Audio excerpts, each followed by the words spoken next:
व्याजाने एक रक्कम 4 वर्षात 3 पट होते तर किती वर्षात ती 11 पट होईल या प्रकारचा प्रश्न आहे.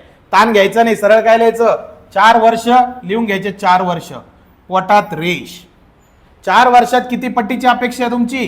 3 पट्टीची. त्याच्यातून 1 कमी करा, खतम. 3तून 1 गेला 2, बरोबर. आणि गुणिले किती पट झाली पाहिजे? 11 पट. त्याच्यातून बी 1 वजा करा, गुणिले 10. झालं उत्तर आलं 10 चौक 40.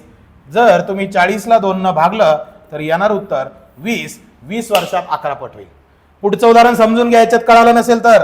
काय फंडा? 4 वर्षात तुमची अपेक्षा किती आहे मास्तर? ते झालं पाहिजे 2 पट.